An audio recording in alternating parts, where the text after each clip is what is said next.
So the next thing that we would want to cover when fundraising is the business model. Okay, what's your business model? They would say, how do you make money? How much have you made? And how much do you hope to make?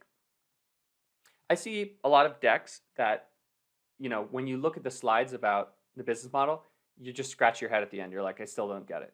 That's not what you want to happen. You want it to be very clear. Here's how much money we make on a customer, and that's called your unit economics. How much have you made? So you want to be able to show your traction in a very simple chart. I'm going to show you some examples. How much do you plan to make? Here's a projection about the future. So it's really three different things. So how do you make money? Unit economics. So your unit economics are the financial breakdown of your relationship with one customer. This makes it very clear to an investor how you make money. So we're saying in this case, we're a B2B SaaS, B2C SaaS business. So that generally means that people can cancel every month, but sometimes it's on an annual basis as well. But we're saying this is a monthly cancellation business. So we're saying the price is $17 a month. So in the first month of our relationship with them, we make $17. There's no churn because it's just 1 month. They make one order.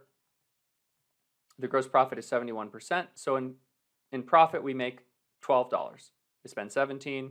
We spend basically $5 to run the product and $12 in profit. Okay, great. So that's how we make money. The lifetime should also be included in how do you make money. So the lifetime is, okay, if we include our churn rate because we're a subscription business, you could also get this 12.5 by looking at the cohorts. You could say, okay, what's our lifetime revenue? If we extended all the cohorts, okay, by month 12 or by month 20, what's our average revenue per customer? That's a more accurate way to get it. But let's say we just had churn rate. We would basically say, okay, 1 divided by the churn rate is 12.5. That's a mathematical shortcut to know that if 12% of our customers are churning, the average customer has a 12.5 month lifetime. If you have an 8% churn rate per month. So 12.5. And so if we do the math, $17 times 12.5 months, $212 at a 71% gross profit margin, we make $151 per customer over 12 months. And our CAC is $39. We know that because we're acquiring customers on average is costing us $39 in marketing to get a new customer. So our LTV to CAC ratio is 3.87. If you had this on a slide, an investor would be very happy, and it would show that you really understand your metrics. So this is called unit economics. How do you make money? There it is. That's how we make it. If you had a different business model, let's say a freemium app, so you're acquiring customers, some percent of them get upsold into your product, et cetera, et cetera. So we can just walk through that on a very simple slide. So month 1, your product costs $109 per year. Your gross profit margin is 81%. You make $88. Okay, but what's your customer acquisition cost? Because most of your customers are using the product for free. How much does it cost in overall marketing to get a paid customer? So we know that this product is actually an annual subscription, and after 1 year, 30% of people cancel. So our churn rate is 30% per year. 1 divided by 30% is 3.3 years. Our lifetime revenue is $363 on average. Lifetime gross profit is $294, and so that's your customer lifetime value, your total gross profit earned over your lifetime relationship with one customer. Okay, so now the question is, how much did we spend on marketing to make that $294? So we're saying that we spent $4,000 on marketing to get 1,000 users. So our CAC per free user is $399. Let's say 5% of our free users convert to paid.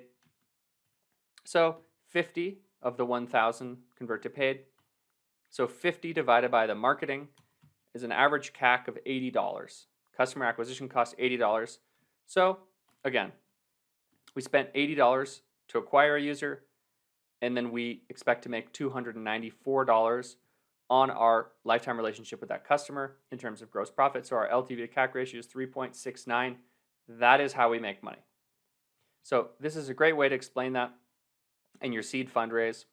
Now, how much money have you made? So in this case, you just want to show a really simple traction slide with whatever data that you have. So you'd want to show something like, oh, here's over the last couple months, here's our revenue. If you had a first couple years, you could show, here's the first couple years. In this case, I just said, here's year one, H1, so that's the first half. Year one, H2, you could show this quarterly. I said, here's how many free users we had.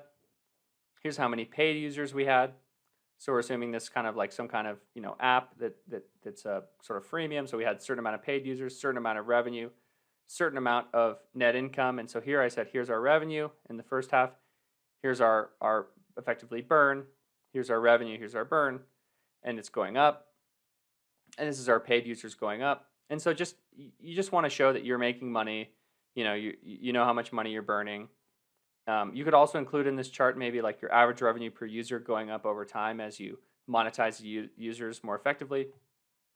$7 is not very much in terms of average revenue per user. I think like Facebook and Twitter is north of 100. Obviously, they're monetizing users very well, but just as a reference point. So you could use that as an argument that you can monetize your business much more. Next, how much money do you plan to make? So you'll see a lot of businesses just have a kind of a projection slide that shows, if everything goes right, here is what we expect our business to look like over the next 5 years. Generally, it'll show, the revenue scaling up.